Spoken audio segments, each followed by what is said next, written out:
विपक्षी दलों के समूह Indian national developmental inclusive alliance के प्रमुख घटक दल समाजवादी पार्टी के अध्यक्ष एवं उत्तर प्रदेश के पूर्व मुख्यमंत्री अखिलेश यादव ने सोमवार को लखनऊ में दावा किया कि महाराष्ट्र विधानसभा चुनाव में संयुक्त और संगठित राजनीतिक रणनीति से भारतीय जनता पार्टी के नेतृत्व वाली महायुति के महादुखी काल का अंत होगा।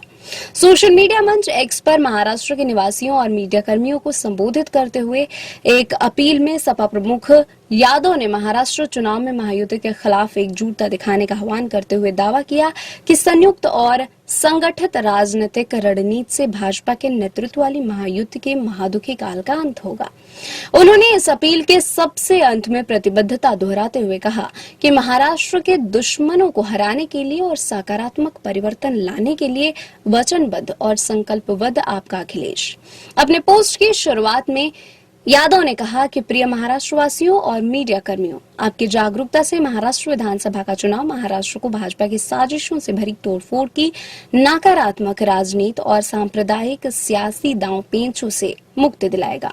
यादव ने कहा कि संयुक्त विपक्ष की सकारात्मक रणनीति और परस्पर समायोजन को भाजपा की नकारात्मक राजनीति समझ ही नहीं पा रही है। महाराष्ट्र की अर्थव्यवस्था को धीरे धीरे खत्म करने के भाजपाई षड्यंत्र का खुलासा महाराष्ट्र की जनता के सामने हो गया है।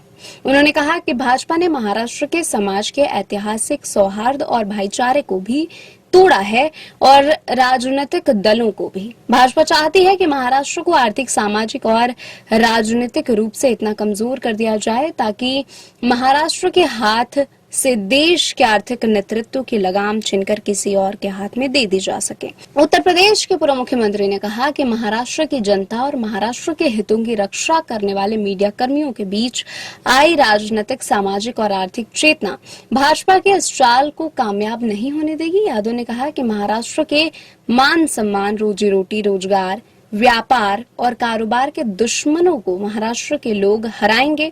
दागी और दगा देने वाले भाजपा के संगी साथियों को करारी शिकस्त मिलेगी। उन्होंने आरोप लगाया कि भाजपाइयों ने महापुरुषों की मूर्तियों तक को नहीं छोड़ा, बच्चों के मान को भंग करने वालों को राजनीतिक संरक्षण दिया।